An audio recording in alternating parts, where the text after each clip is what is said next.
Eu recebo com muita alegria aqui nos estúdios da Capital FM o deputado federal Nelson Barbudo. Ele é o presidente do PSL em Mato Grosso e assumiu o mandato de deputado federal, foi um dos deputados mais votados do estado. E nós vamos falar sobre vários assuntos. Mas eu quero começar falando sobre uma declaração do senhor em favor da juíza Selma. O senhor conhece o processo? Porque o processo contra a juíza Selma é o quê? É exatamente um publicitário de Cuiabá que foi contratado, recebeu parte do pagamento, não recebeu o restante, fez uma ação de cobrança e apresentou o contrato que ele tinha assinado com a juíza Selma. E esse contrato previa gastos para organizar a campanha eleitoral num período que ninguém, não era ela, ninguém estava autorizado a fazer gastos para a campanha eleitoral. Aí o senhor diz que a juíza Selma está tranquila, porque o senhor já conversou com a direção nacional do PSL. O que é isso? O PSL vai tentar pressionar o Tribunal Superior Eleitoral? Como é que vai funcionar isso? Bom dia, é um prazer tê-lo conosco. Bom dia, Antero. Muito obrigado pelo convite. Bom dia aos ouvintes da Rádio Capital. É um prazer estar aqui novamente. Sobre a pergunta propriamente dita, eu não sou advogado eleitoral nem expert em justiça eleitoral. Eu simplesmente acompanhei a trajetória da doutora Selma Arruda e aprendi a conhecê-la na sua mais pura vontade de se eleger dentro da legalidade. Nós todos sabemos, Antero, que a justiça eleitoral ela tem dentro da sua estrutura N definições para o que seja, assim vamos nos colocar, a favor ou contra aquilo que está acontecendo. Ela é muito complexa. Eu, particularmente, acho, sim, que ela não será condenada, porque o que acontece naquele processo, ela está respondendo antes do período eleitoral. Todo mundo vai falar que não pode fazer campanha antes do período eleitoral. Ela não fez campanha, ela fez palestra. Não, a lei fala. Certo, a lei fala. Por exemplo, eu não vi a doutora fazendo campanha eleitoral antes do período. Eu a acompanhei em palestras. Por isso que eu perguntei se o senhor conhecia os autos. Certo. Porque foi anexado o contrato. Certo. Que não era para palestra. Certo. O contrato não era para palestra. Não era. O contrato entre a empresa Gênios Publicidade, do Júnior Braza, e da doutora Selma. Ele está sem sigilo de justiça. Não. A conversa é franca e aberta. Ele foi pago com que dinheiro? Com dinheiro, eu não sei. Eu acho que com dinheiro do suplente. Então, um dinheiro declarado de quem tinha caixa. Eu ouço dizer... Não, isso não foi declarado na campanha eleitoral. Não era campanha. Não era campanha. Por isso que eu acho da absolvição dela. A pessoa que fez esse investimento junto com a doutora Selma, na minha humilde avaliação, ele tinha caixa, ele fazia o que queria. Ou a pessoa tem que ficar dentro do seu quarto, ela não pode sair da sua casa no período que antecede as eleições? Não, pode sim. Ela pode sim. Isso podia ter sido feito assim. Remete o dinheiro para o partido, é o que está na lei. Remete o dinheiro para o partido e o partido faz o gasto. Aí seria caixa 2 antecipado. Não seria caixa 2 não. Aí está na lei, está regulamentado. Então, mas era possível fazer isso. Tá. Vamos lá. Era possível fazer isso, que não foi feito. Eu vejo eles acusarem a doutora, já disse e vou repetir, não sou advogado eleitoral, não peguei o processo, nem deveria pegar, porque não tenho capacidade de discernimento sobre a questão.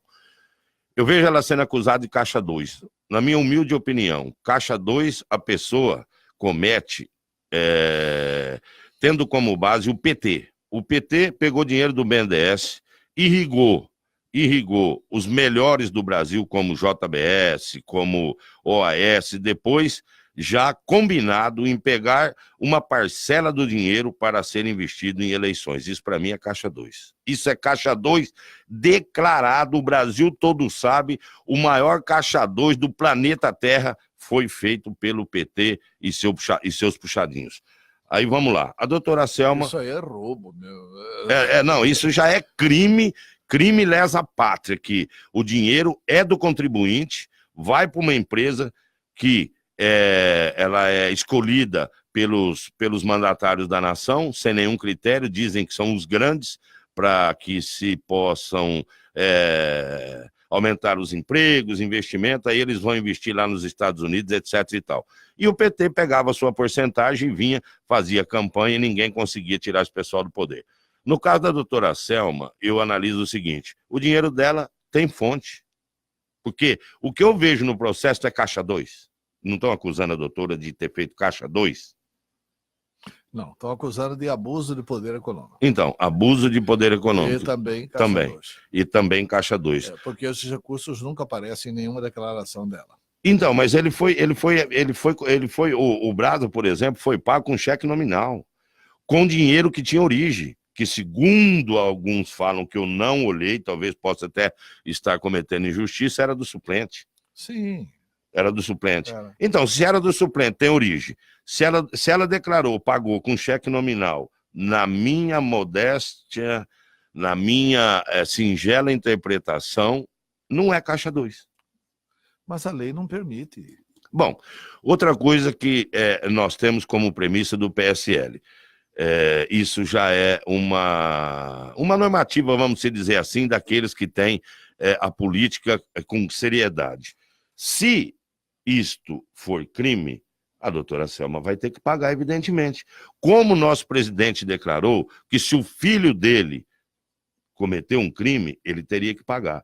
Esta é a diferença das pessoas que têm o Jair Bolsonaro como líder.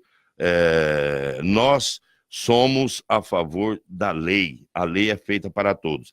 Eu tenho certeza que ela não cometeu, na minha modéstia maneira de interpretar. Agora, se ela cometeu, como eu sou um democrata, a justiça existe para isso.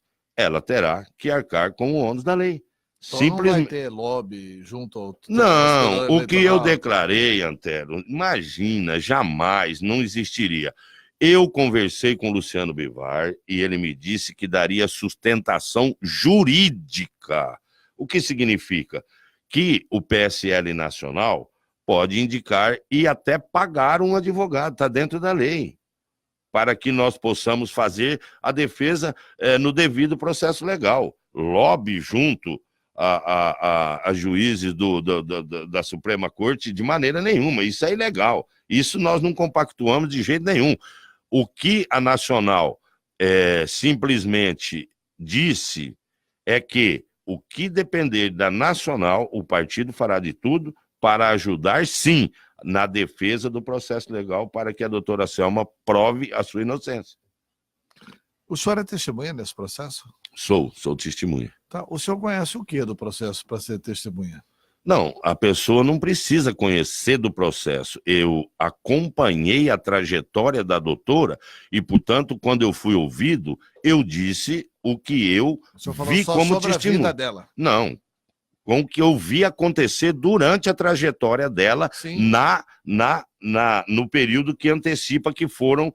da magistratura, né? Não, Antero, está tendo um equívoco aí. Eu disse que eu acompanhei, vi a doutora Selma fazer a dita pré-campanha, nunca pediu um voto, simplesmente ela estava dando palestras. Eu disse o que eu vi durante aquele período. Eu não preciso conhecer do processo, eu fui intimado e eu contei o que eu vi realmente, as atitudes que ela tomou, inclusive uma preocupação sem tamanho sobre não cometer atos ilícitos. Por isso que eu digo que eu confio na doutora Selma. Certo. Vamos aí para outros assuntos. Nós estamos no dia 11 de março, o senhor tomou posse dia 1º de fevereiro, já deu para conhecer um pouco o funcionamento da Câmara, o que foi possível apresentar e quais são as prioridades do seu mandato. Nós estamos apresentando ainda a nossa equipe, nossos assessores estão fazendo ainda o nosso plano a ser apresentado. O que nós fizemos foi o seguinte, Antero, eu faço parte da Frente Parlamentar e sou coordenador de infraestrutura e logística. O estado do Mato Grosso, todo mundo sabe, é carente Aliás, o presidente Jair Bolsonaro está anunciando 2 obras importantes para cá. E isso nós estamos discutindo na frente, mérito de toda a frente parlamentar, junto com o Neri Geller, que está também agora na liderança, a 163, a duplicação da 364, e eu estou envolvido também com a TO 500. Eu já estive em Palmas, já falei com o governador, e aquela travessia ali de São Félix do Araguaia para o Tocantins, para a Ilha do Bananal ali. Pela Ilha do Bananal, são 85 quilômetros ali, o projeto já está feito, os investidores do Tocantins já estão prontos para que o Estado não precise gastar dinheiro, o capital privado já se declarou e tem as empresas que querem fazer a obra, e, portanto, a documentação já está 90% pronta. Está faltando um decreto presidencial para que se dê, vamos falar assim, para que nós coloquemos a pedra fundamental. A TO 500 está bem próxima já para que esse sonho seja realizado ali para o Baixo Araguaia. Isso não tem que passar pelo Congresso? Porque é área indígena? Não tem. Não tem. Eu estive com o presidente da FUNAI e o presidente do INCRA, o seu Mazaro, um engenheiro agrônomo que tem o projeto pronto há mais de 10 anos. Existem na lei meios de que, com um decreto presidencial, é por isso que eu disse que está faltando um decreto, eu não consigo lembrar porque eu não estou com o projeto aqui na mão, Antero, mas existem subterfúgios na lei que, quando é de extrema importância para o Estado, não precisa passar pelo Congresso. Mas está na Constituição que, quando é área indígena e a Ilha do Bananal pega lá a nação Cracajá, né? Eu conheço bem São Félix, fiz política ali há muito tempo, né? E aquilo ali sempre foi assim, o sonho de todo governador de Mato Grosso, mas sempre esbarrou na autorização do Congresso Nacional. O Congresso Nacional vai precisar autorizar essa obra. Eu acho que o Congresso talvez autorize. Não, o perfil que tem hoje. Eu vou me comprometer com você, eu vou chegar em Brasília, eu vou essa noite para Brasília, eu vou me comprometer a trazer... E essa obra realmente é muito importante. Importantíssima. E vai fazer uma explosão de desenvolvimento na última fronteira agrícola nossa, que é a região do Araguaia. Milhões de hectares estão à espera somente da travessia. Exato. Outra coisa, Antero, eu vou me comprometer a trazer aqui o seu Mazaro, que é o engenheiro que está com o projeto, para ele te explicar. Nós estivemos com o Onyx, nós estivemos com o ministro do Transporte, nós estivemos com o presidente da FUNAI, e nós temos já a documentação sem passar pelo... Eu não vou teimar com o senhor é um homem experiente, eu sou novato. Eu vou me comprometer, chegando em Brasília... Você vai falar que eu sou velho ou você é novo? Né? Não, eu falei experiente. Eu falei experiente para não falar mais velho, né?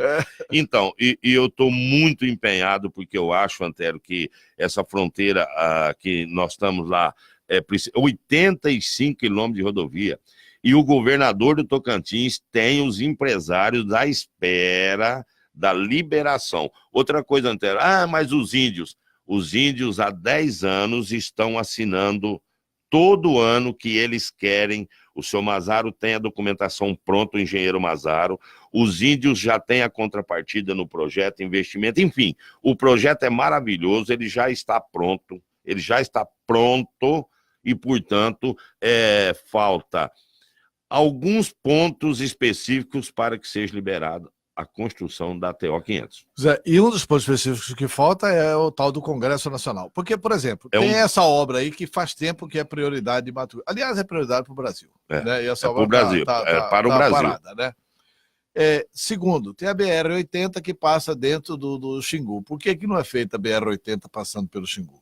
Porque por causa das nações indígenas. Então, mas eu vou contar uma coisa. Por causa do Parque Nacional do Xingu. Antero, eu vou falar para você, não. Era por causa dos governos socialistas anteriores. Até o 500 também, ninguém deu um passo até o governo Jair Bolsonaro não tomar posse. E a 80 também da mesma forma. Nós assistíamos, olha, ninguém conseguia falar com o ministro para liberar até o 500. Ninguém. Agora não. presidente de FUNAI, ministro dos transportes, todos afins de que seja feito. Então tem uma grande diferença dos governos anteriores. O governo Bolsonaro tem vontade política e determina. Ele determinou, o presidente da FUNAI, junto comigo e o engenheiro Mazari, é para ver o que precisa, que eu quero que a obra seja tocada. Os governos anteriores você não via. Não via. A morosidade parecia que reinava, pairava. Para você falar com... O Zé Medeiros tentou várias vezes mexer lá, ninguém conseguia falar com o ministro. Eu atribuo essa fase de estagnação aos governos socialistas anteriores que dominaram o Brasil e o estado do Mato Grosso. Eu acho que não teve governo socialista no Brasil ainda, né?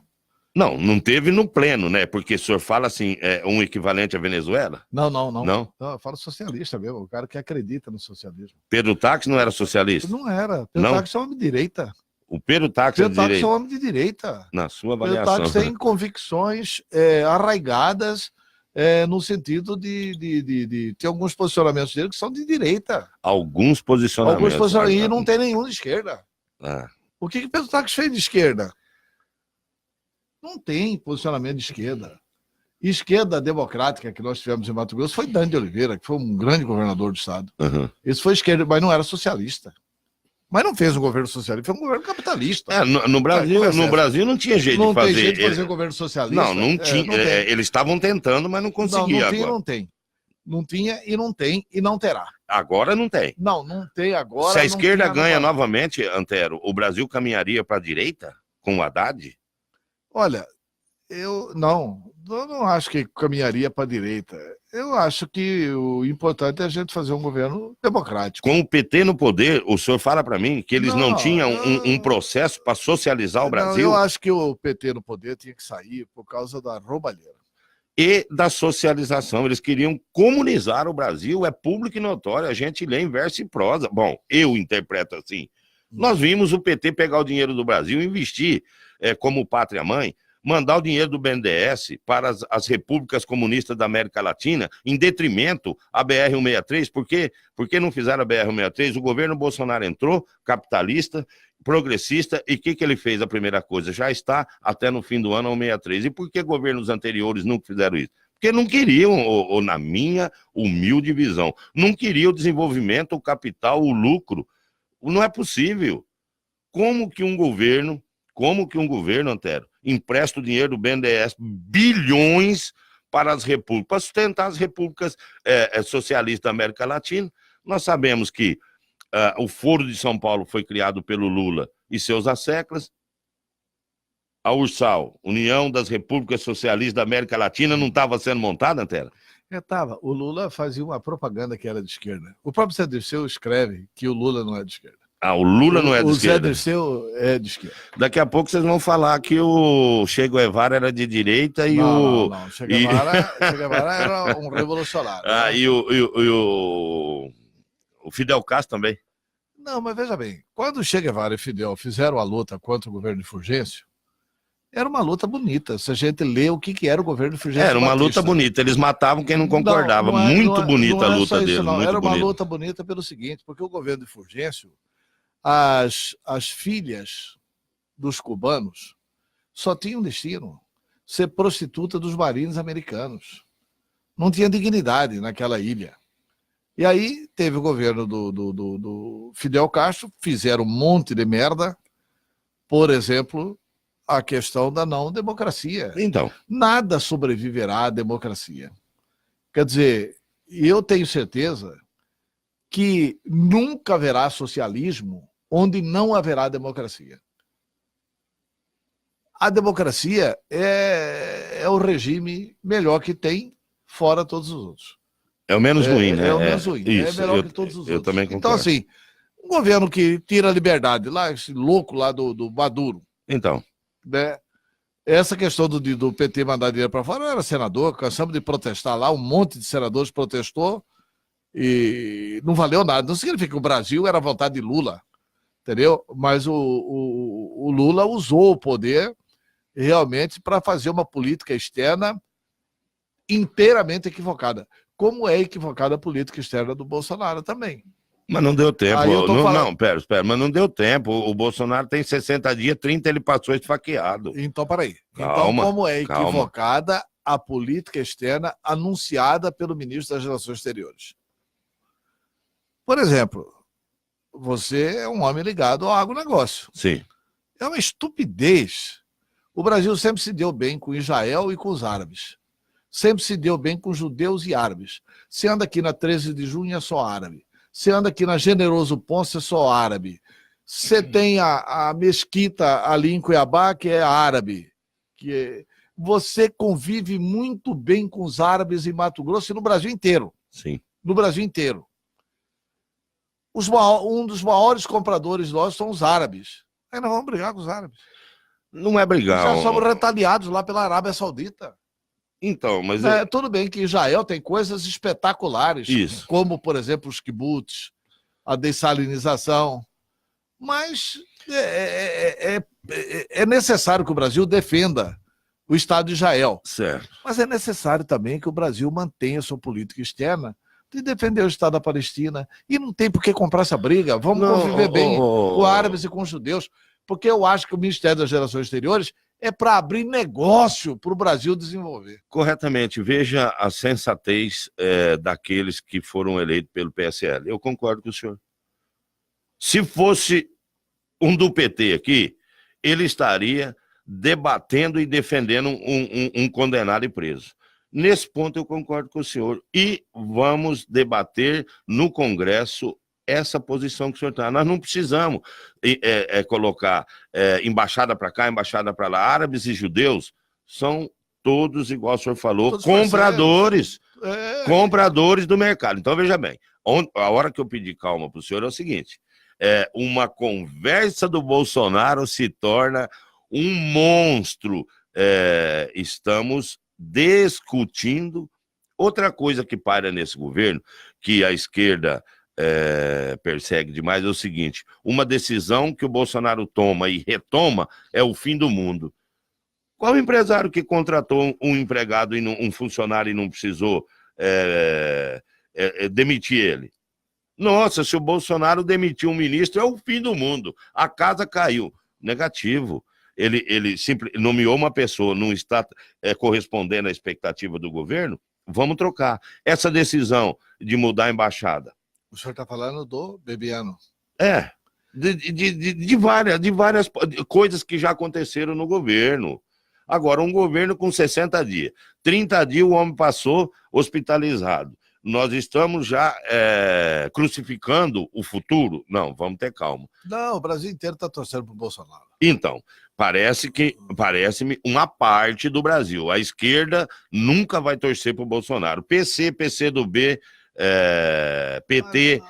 Uma minoria da militância. Tomara, porque... A minoria da militância. O Porque governo... não é possível que o cidadão...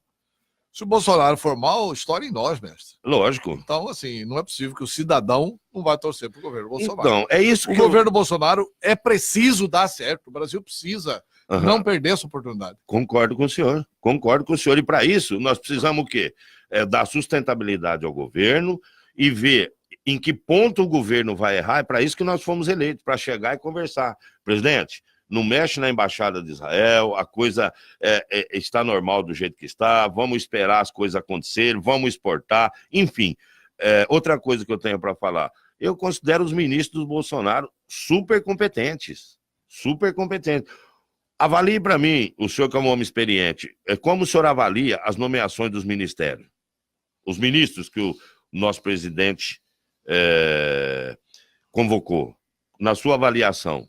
Tem muita gente boa, tem 2 que eu não concordo. Então, mas aí tá, de 0 a 10, 8, 2 que não concorda. É assim. Tem muita gente boa, inclusive inclusive os generais. Vão dar uma sustentação boa para o governo dele e vão proteger o governo dele. É verdade, eu também concordo. Eu acho que os generais têm muita competência. Tem um que trabalhou aqui, o meu amigo, Cruz. Santos Cruz. Meu amigo. Santos Cruz. E que foi realmente competente, uma boa indicação. Homem sério. Agora, a esquerda vive falando que vai militarizar o Brasil. Se fosse para colocar ladrão, a gente tinha votado no PT. Eu votei no Jair Bolsonaro para que ele sim coloque generais. Agora, quantos civis estão sendo colocados também? Acontece que a mídia, uma parte da mídia, está querendo bater de frente com o Jair Bolsonaro porque perdeu o investimento que tinha de bilhões, por exemplo. A Caixa Econômica desprendia. Eu adoro futebol, eu assisto meu querido Palmeiras. A Caixa Econômica liberava 2 bilhões e 500 milhões por ano para patrocinar time de futebol. É o momento agora? Não é, Antero. Nós precisamos fazer o quê? Cada setor da sociedade dar um pouco de si para que nós consigamos fazer o Brasil voltar a crescer o mínimo que seja, porque senão, caso contrário, Jair Bolsonaro também não irá dar conta. E aí, o que vai acontecer? Mais uma vez o Brasil patinando e o Brasil não conseguirá trilhar os caminhos do crescimento. Nós temos que dar sustentação, porque a maneira com que Jair Bolsonaro pretende gerir o Brasil, eu confio nela. O Renato Padilha manda aqui a seguinte pergunta. Bom dia, Antero. Acho que o deputado está com o mesmo discurso do ex-governador Pedro Taques. Tudo é culpa do governo anterior. Puxa vida, esquece o passado. Vamos tratar do presente e do futuro. Renato Padilha. Renato, muito obrigado pelo comentário. Se não se analisar o passado, não se vive o presente e não se vislumbra o futuro. Eu não vivo do passado, de maneira nenhuma. Só que eu me norteio no passado para que os erros que os socialistas cometeram com a nossa pátria não sejam repetidos. Eu esqueço, sim, eu não tenho nada a ver, só que a minha preocupação com o passado é para que o passado nos norteie e nós não repitamos os mesmos erros e, portanto, se a gente esquecer o passado simplesmente, nós não conseguiremos enxergar onde que os erros foram cometidos, mas você está coberto de razão. Quem vive de passado é museu, o governo é novo, ideias novas e, portanto, nós vamos seguir sim olhando para frente, para o futuro, porque o Brasil é o país do futuro. Deputado, eu queria que o senhor falasse sobre a FICO, sobre a Ferrogrão e sobre a BR-63. O senhor falou aqui que a BR-63 fica pronta este ano. Esse é o 30º presidente brasileiro que promete terminar a BR-63. Mas esse vai terminar. Olha. E também sobre a FICO e a Ferrogrão. Então, eu estive como ministro e a 163 eu ouvi da boca do próprio presidente da República. Este ano é para a 163 ficar 100% asfaltada. Tanto é que o Exército já está lá, né, Antero? O Exército já está lá. Uma outra parte, eles já estão empreitando para uma outra construtora, porque parece que eles detectaram que o Exército sozinho não iria dar conta. Enfim, é o que eu falei anteriormente. Governos anteriores... Parece que é pouca coisa, né? É pouca coisa. São 50 quilômetros para cá, 80 para lá, são então, 130 quilômetros no máximo. 130 quilômetros no máximo. Isso tem que fazer no ano. Mesmo. 30 anos, todo mundo ouvindo, o senhor está certo, não está agora. Eu quero ver no final do ano, se ela estiver pronta, se a mídia vai falar, não, esse sim veio para mudar o Brasil. É como as ferrovias, né? A FICO e a Ferrogrão, né? É determinação do governo Bolsonaro, só que essa já é mais delicada, né? Licenças e, enfim, projetos monstruosos, mas dizem que em 2 anos vai apitar em algum trecho, o trem vai apitar, porque também é determinação do nosso presidente Jair Bolsonaro. Eu confio porque a vontade política, ela é pública e notória. A gente, como deputado, quando vai num ministro, o Antero, a gente fica feliz pelo seguinte, recebe de pronto, o seu chefe de gabinete tem as determinações assim avançadas imediatamente. Então, no começo, como diria minha mãe, a vassourinha varre bem, né? Vamos ver, se essa vontade política permanecer nos 4 anos, nós sentiremos uma mudança astronômica em todos os sentidos por esse Brasil. A FICO e a Ferrogrão é com a iniciativa privada junto, né? Então, mas esbarra... Vai fazer concessão, né? Concessão. E esbarra em questões ambientais, projetos, ONGs tentando prejudicar, porque passa perto da onde tinha um cemitério indígena, é 1 ano para se mudar o projeto. É uma coisa que nós estamos discutindo muito em Brasília. Brasília não precisa fazer mais nenhuma lei, ô Antero. Nós precisamos, sabe o quê? Tirar um pouco de lei, desmanchar um pouco de lei, porque o que foi feito no Brasil ao longo desses 35 anos, parece-me que são 15 leis por dia, né? Que são feitas no Brasil. 15 leis por dia. É o fim do mundo. Na questão, por exemplo, comercial, para abrir uma empresa no Brasil, para gerar imposto, o senhor já viu a dificuldade? O cidadão tem um capital, ele recebe um dinheirinho, ou de herança, ou de fundo de garantia, ele quer abrir um negócio. Então ele vai fazer tudo documentado. Ele demora 4 meses para abrir uma firma. Como é que pode? Como é que pode um país? O cidadão vai ser formalizado, ele quer montar uma coisa, pagar, recolher seus impostos, o Estado cria dificuldade. Ele não consegue abrir uma firma, ele demora de 3 a 4 meses para pegar seu CNPJ. Nós precisamos atuar nessa área, desburocratizando para que o cidadão chegue num escritório de contabilidade, dentro de, no máximo, 30 dias, ele esteja com tudo em dia para ele trabalhar, recolher os impostos, comprar mercadoria com nota, enfim. O Brasil foi engolido por uma série de leis que dificulta demais aquele que quer trabalhar. No campo, a mesma forma. O homem do campo não consegue mais trazer, por exemplo, os seus produtos. Eles querem que a agricultura familiar seja a coisa mais linda do Brasil. Tá bom. O agricultor familiar, Antero, ele não pode trazer frango mais para a cidade, ele não pode trazer leitão, ele não pode trazer queijo, ele não pode fazer seu vinho? Pode, ele pode sim, desde que ele gaste 100 mil numa estrutura na sua pequena propriedade. Agora, o cara já não está tendo condições de sobreviver. Aonde ele vai arrumar 100 mil reais para fazer um açouguinho azulejado até o teto e não sei o quê, e não sei o quê? É uma ambiguidade, sabe? As coisas estão em caminhos opostos. Eles querem, mas não deixam. Então precisa ser revisto muita coisa em sentido de leis para que o Brasil, principalmente nessa pauta aí de pequeno produtor rural, não consegue. Eu vejo na minha cidade, Alto Taquari, acabou, a feira acabou. Sabe por quê? A pessoa, para bater um frango caipira para levar em Alto Taquari, ele tem que gastar 50 mil num abatedouro. Bom, o cidadão tem 10 hectares, como que ele vai gastar 50 mil para bater frango? Que dia que ele vai? É lógico, ninguém tá falando aqui para cegar todo mundo aqui e abater frango aí sem higiene, sem nada. Mas precisa criar um modelo para facilitar o pequeno produtor. Senão essa cantilena aí, que o pequeno produtor toca o país, o homem do campo, isso não vai acontecer se nós, que legislamos, não melhorarmos as leis para facilitar a vida desse povo. E em tantas outras atividades. Deputado, o Banco do Brasil está aumentando bastante os juros para a atividade produtiva, né? O custeio, que era 6% ao ano, foi para 9, pouco, ou seja, aumentou 50% o custeio.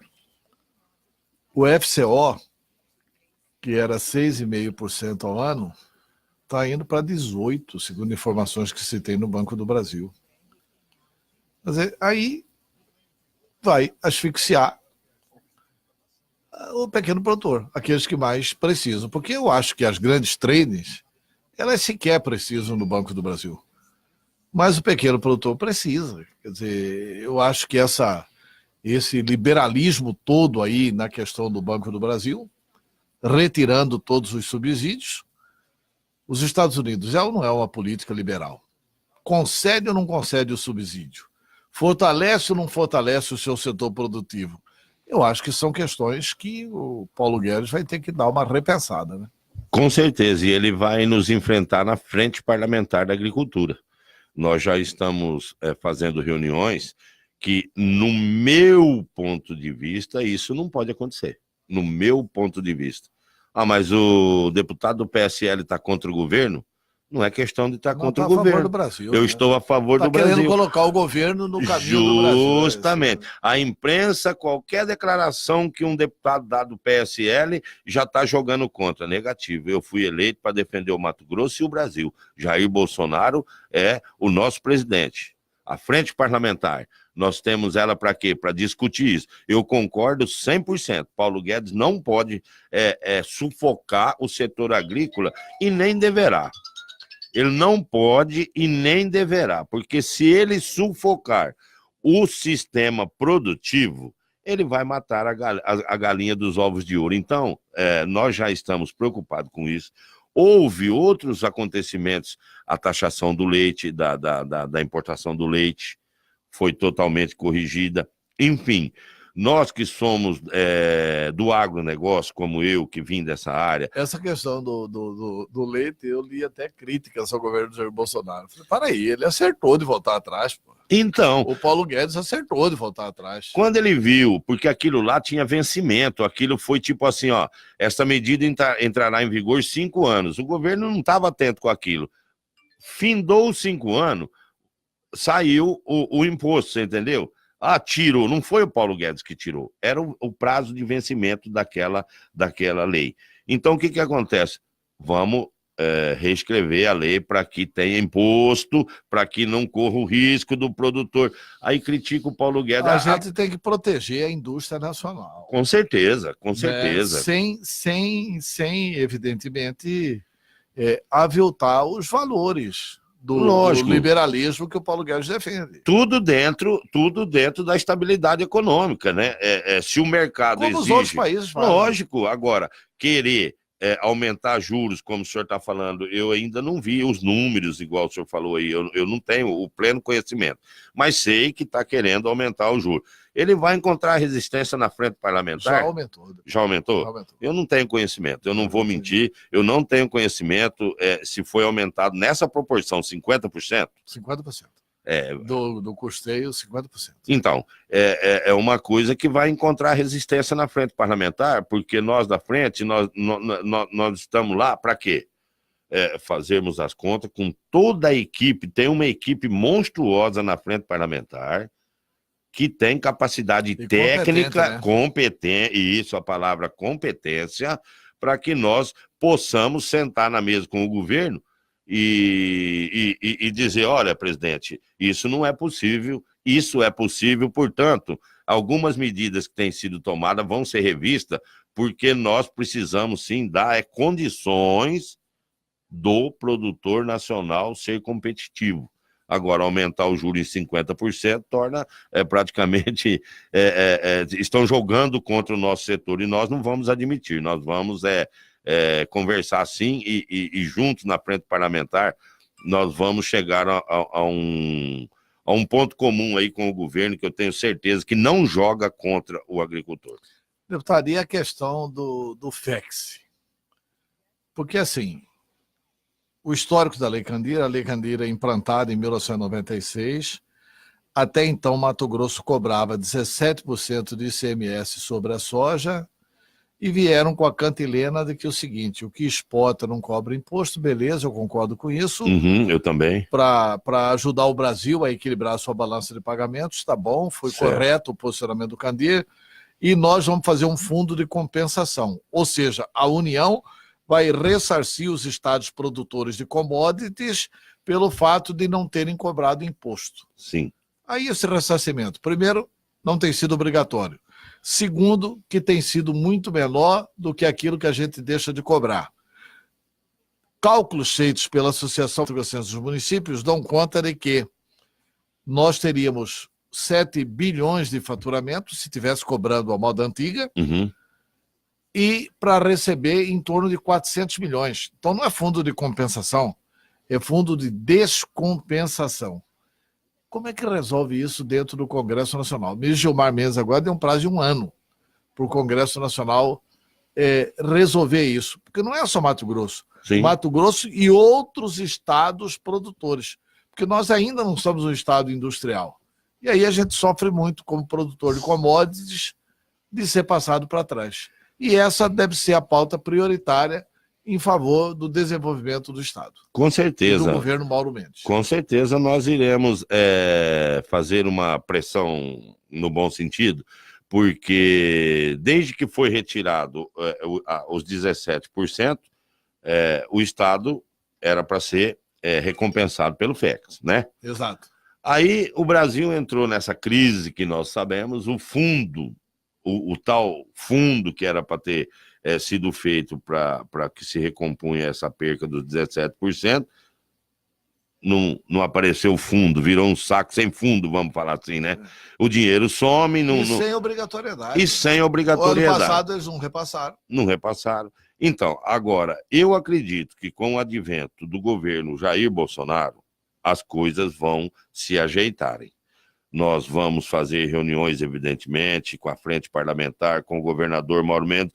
Não pode o Mato Grosso ficar sofrendo com esta falta dessa arrecadação. Agora, nós precisamos aguardar o momento certo. Dinheiro não dá em árvore. Eu não estou defendendo Jair Bolsonaro, não, Antero. Dinheiro não dá em árvore. Não pode rodar dinheiro e mandar para o Mato Grosso. Você concorda comigo? Concordo, gera inflação, né? Gera inflação. Então, o que nós temos que fazer? Nós temos que chegar no governo e ver por onde e quando vai começar a gerar superávit a balança comercial, porque sem superávit o governo não vai. Esse fundo não aparece o dinheiro nesse fundo. Não é verdade? O dinheiro do fundo, cadê o dinheiro do fundo? Ele não está parado lá, tá? Se ele tivesse parado lá, o governo mandava ele para cá. Não tem dinheiro nenhum. Não tem dinheiro nenhum. Então, o que está acontecendo? Nós precisamos mudar o modelo. O modelo está errado. Não adianta ficar falando, manda o dinheiro do FECS, manda o dinheiro... Não, tem que pôr na lei. Obrigatoriamente tem que repassar para o Estado do dia tal, tal e tal, o fundo assim, assim, assado. Concordo. Porque assim, o Estado deixou de receber. Sim, concordo. O Estado deixou de receber. Quer dizer, eu acho que se falta dinheiro lá, falta aqui. Com certeza. Eu acho que não é correto o Brasil financiar a União. Lógico que não. O Mato Grosso financiar a União. Lógico que não. O Mato Grosso financiar a União. Isso. Aí, assim, o governo nosso passar 7 bilhões para a conta para a balança de pagamento da União e não receber nada, tá errado. É o que está acontecendo. Está acontecendo, é verdade. Mas nós vamos trabalhar junto com o nosso líder Nery Geller, nós vamos fazer reuniões, Antero, para que nós possamos achar uma solução para não penalizar o Estado do jeito que está sendo penalizado. Nós temos que procurar uma maneira legal, junto com o governo federal, para que o Mato Grosso receba, sim, e não arque com essa despesa financiando a União. Eu estou ciente disso, nós estamos cientes disso, e estamos trabalhando, sim, para que o Estado tenha uma renda em cima da Lei Candir, porque desse jeito, como o senhor falou, o Estado do Mato Grosso financia a União. O Leonardo manda aqui o seguinte: olá, bom dia, até o deputado Nelson Barbudo. Eu também acho 2 ministros fracos, da Educação e também a Damares, que sempre estão em polêmica. Nossa educação é uma das piores do mundo. Este governo não tem culpa, claro, mas tinha que escolher os melhores. É a opinião do Leonardo. Leonardo? Aliás, ele está em conflito com os militares, né? Certo, Leonardo. O ministro da Educação, né? Obrigado aí pelo comentário. Eu já disse antes aqui, o governo é novo, tem tentado acertar, mas às vezes acontece alguma nomeação que as pessoas não gostam. Nada é imutável no governo. Eu estou em Brasília, eu vejo que Jair Bolsonaro fez essa primeira nomeação. Eu não estou dizendo que vai demitir o ministro da Educação, nem a ministra Damares. Uma coisa eu tenho certeza, o Jair Bolsonaro, se ele perceber que o seu ministro não está a contento, ele demite, como ele demitiu o Bibiano. Enfim, nós temos que dar um tempo. Eu não quero aqui crucificar, por enquanto, o ministro da Educação, nem a ministra Damares. Nós vamos aguardar o desenrolar dos trabalhos dos ministros e, portanto, eu acho que você tem razão em certa parte do seu comentário. Está tendo muito problema, as pessoas estão comentando demais no governo, e isso daí traz um desgaste automático. Pessoas, ministros que comentam muito, falam muito, correm o risco de dar bom dia a cavalo, e, portanto, é uma frase aí popular, né, Antero? É melhor trabalhar mais e falar menos, porque senão o Jair Bolsonaro, ele tem sim feito tudo para que o governo dê certo. E se a coisa for para um lado que não está dando certo, eu percebo que ele não tem o mínimo problema em demitir algum ministro. Isso é normal, eu acho isso normal em começo de qualquer governo. Tá, eu vou ler aqui algumas mensagens. Davi Severino. Putz, será que perdi meu voto? Perceberam aí o que ele diz, que se for crime, a doutora Selma tem que pagar. Aí, já se referindo a Eduardo Bolsonaro, não. Não é nem Eduardo, né? O Flávio Bolsonaro que teve problemas lá de negócio. Não, mas o ouvinte está enganado. Peraí, ele está enganado. Peraí. Ele afirma que o presidente disse que o filho teria que pagar. Teria. Não, tem que pagar, meu amigo. A Selma tem que pagar, mas o Eduardo Bolsonaro, filho do presidente, teria que pagar. Negativo. Ou talvez não, né? O pau que bate em Chico não é o mesmo que bate em Francisco, mas é importante para nós que aqui que represente bem o Estado. Sem blá, sem mimimi, menos Bozo, porque o povo não é cego. O senhor não se referiu em nenhum momento a Eduardo Bolsonaro. Aliás, não tem nada contra o Eduardo Bolsonaro. Não, claro que nenhum, não, né? Claro que não. O ouvinte, eu acho que ele não interpretou direitinho. Você falou do filho do Bolsonaro. Do filho do Bolsonaro e de qualquer um. De qualquer um que compõe o governo. A pessoa que votou em mim, se é que ele falou que perdeu meu voto, você pode ficar tranquilo, meu amigo, que comigo o pau que bate em Chico é o que bate em Francisco. Eu nunca modifiquei a minha postura. E não será um equívoco do filho de Bolsonaro ou de uma ministra que vai ter aqui um defensor da coisa errada. Me perdoa, Antero, mas ele não entendeu direito a minha colocação. Para Cornélio Cassimiro de Jaciara. Bom dia a todos da Capital FM. Somos ouvintes assíduos aqui em Jaciara, Mato Grosso. Muito obrigado, Cornélio. Jorge Oliveira, grande deputado. Respostas simples e sinceras. Diego Tenório dos Santos. Deputado, o governo é novo. Porém, até agora se demonstrou ineficiente, incompetente e repetindo velhas práticas que ele mesmo disse que iria combater. Uma delas é a troca por cargo. Sem dizer o laranjal que por aí vai. Diego Tenório dos Santos. Agno Luque. Bom dia, Antero. Bom dia, Agno. Tem um ouvinte na linha?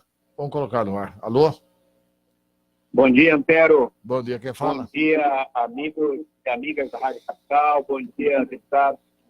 Eu só queria uma avaliação sua, deputado. O senhor que fala de uma forma sincera e não faz rodeio. O senhor falou aí que tem muito ministro que, se falar muito, dá bom dia a cavalo. O senhor não acha que os filhos do presidente Jair Bolsonaro estão falando demais, também estão atrapalhando o governo do presidente Jair Bolsonaro? Bom dia. Bom dia. Pedro Pinto de Oliveira. Pedro Pinto de Oliveira, muito obrigado aí pela pergunta. Eu já disse, se os ministros falando demais, eles dão bom dia a cavalo, da mesma forma os filhos do Bolsonaro. Eu acabei de falar aqui que pau que bate em Chico, bate em Francisco. Eles respondem pelo que eles fazem. O que acontece? O governo é uma coisa, a família do presidente é outra. Eu nunca dei declaração que eu sou a favor que os filhos do Bolsonaro se intrometam no governo. Eu acho, sim, que houve no começo um excesso dos meninos em querer ajudar o pai naquele momento que o pai estava fragilizado. Também acho, em certa parte, eles tinham razão, porque o pai hospitalizado e a pressão é muita. Agora, a partir do momento que o Jair Bolsonaro está em plena forma, está desenvolvendo o ato de ser presidente, a família não pode interferir. Não vamos ser hipócritas. Por exemplo, Antero, minhas duas filhas me ajudaram intensamente na campanha e ajudam até hoje.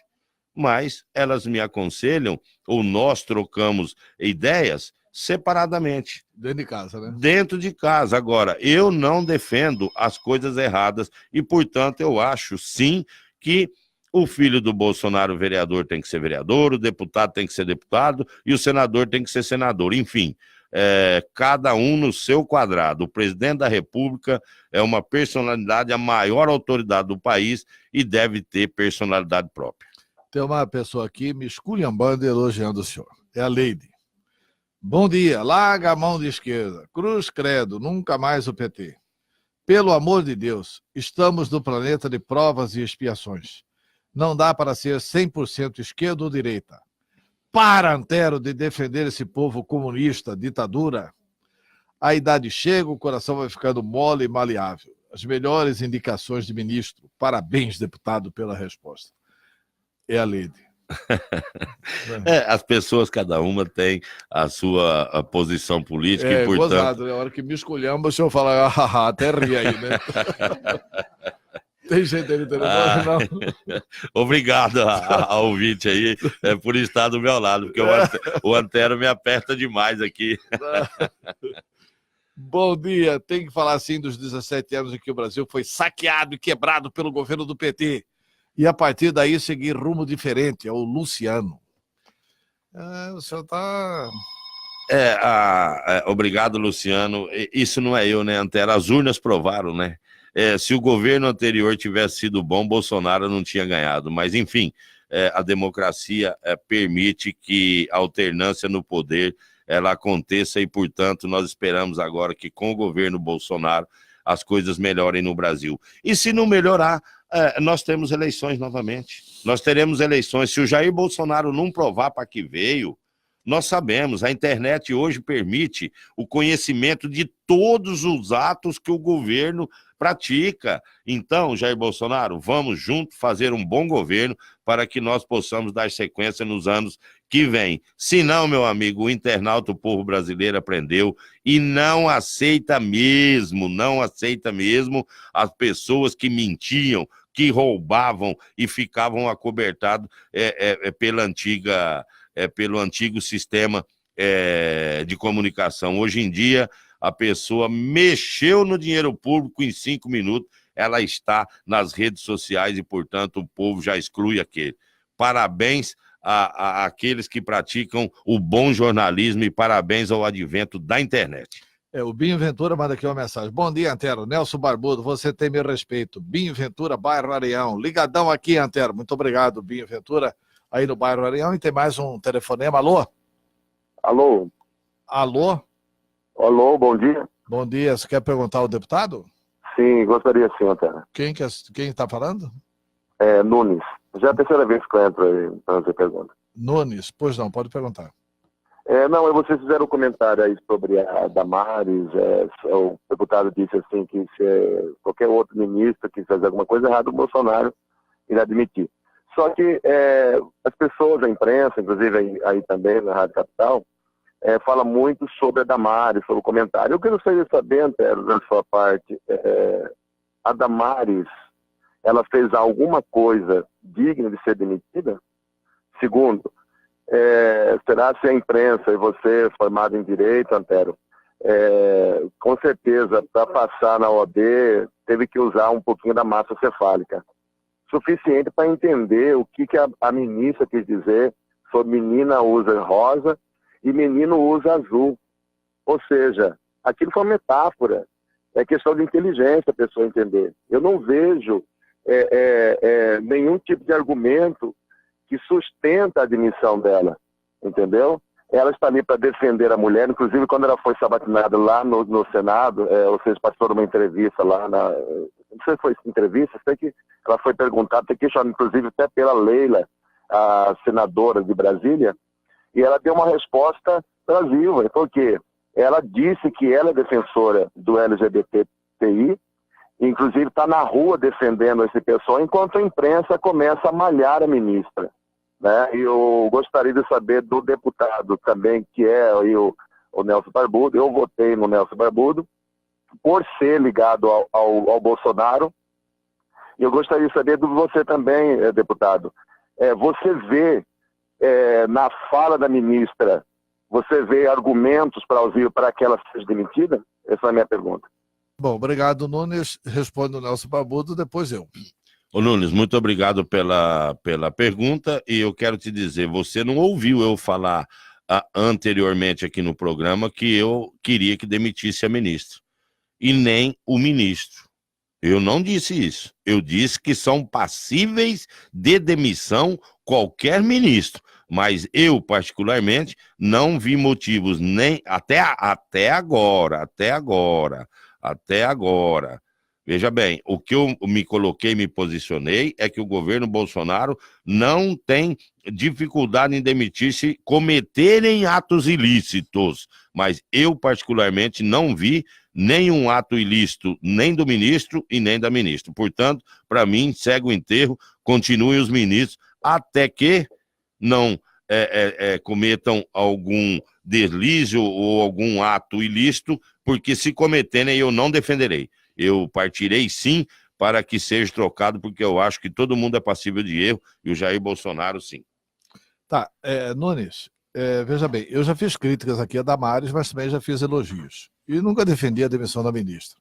Aliás, se você for no meu Facebook, entra aí, facebook.com/Antero, você vai ver que lá no Facebook tem uma mensagem minha, quando ela conta aquela história da filha dela indígena, que ela é acusada de ter sequestrado a criança indígena, onde eu escrevo o seguinte: quem tem respeito pelos índios tem o meu respeito, porque eu amo os índios. Eu acho que as pessoas têm que ter capacidade de amar os nossos irmãos índios. Portanto, eu nunca defendi. Agora, que é uma grande bobagem ela falar que menino veste azul e menina veste rosa, isso né? Isso é uma bobagem preconceituosa que não devia ser dita por uma ministra de Estado.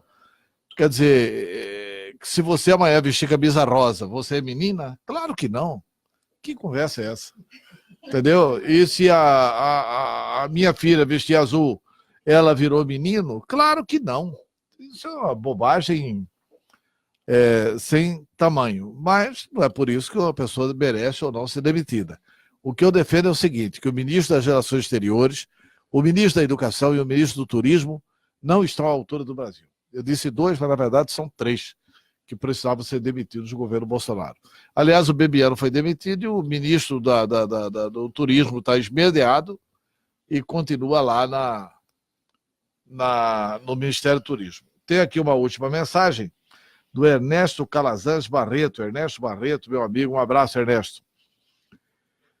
Bom dia, senhor deputado e ex-senador Antero. O senhor não acha que o general Mourão, o vice ideal para o Bolsonaro, não existe posição dúbia para agradar a mídia de esquerda? O Bolsonaro fala uma coisa, o Mourão fala outra? Eu já disse no começo do programa que o governo é novo, é um governo que experimenta pela primeira vez, por exemplo, o Bolsonaro vem do Legislativo, o Mourão vem do Exército, enfim, as pessoas estão muito afoitas quanto a qualquer comentário que aconteça na mídia é motivo já de alarde, de estardalhaço. Eu conheço o general Mourão, uma pessoa muito sensata, uma pessoa alinhada ao presidente Bolsonaro e, portanto, algum ponto em que haja uma declaração que não bate 100% com a do presidente já é motivo de um alarde, sabe, Antero? Então, eu vejo que em um curto período de tempo o alinhamento será feito. General Mourão é um patriota, um homem cristão que realmente ama a nossa pátria, e eu duvido que ele tenha falado alguma coisa para se divergir propositalmente do governo. Portanto, eu só acho assim, nós estamos comandados por um presidente e por um vice à altura do nosso país e da nossa pátria. Deputado Nelson Barbudo, Rádio é Tempo. Infelizmente, nossa entrevista acabou. Nós aumentamos seu prestígio aqui em Cuiabá. Muito obrigado. Muito obrigado, Antero. Fiquem com Deus. Obrigado aos que perguntaram. É um prazer estar aqui. Todas as vezes que for convidado, estarei levando a minha humilde mensagem àquele povo que tanto amo e ao Estado que amo também. Um grande abraço a todos da Rádio Capital. Tá, ok. Entrevistamos aqui o deputado federal Nelson Barbudo, que é presidente do PSL em Mato Grosso.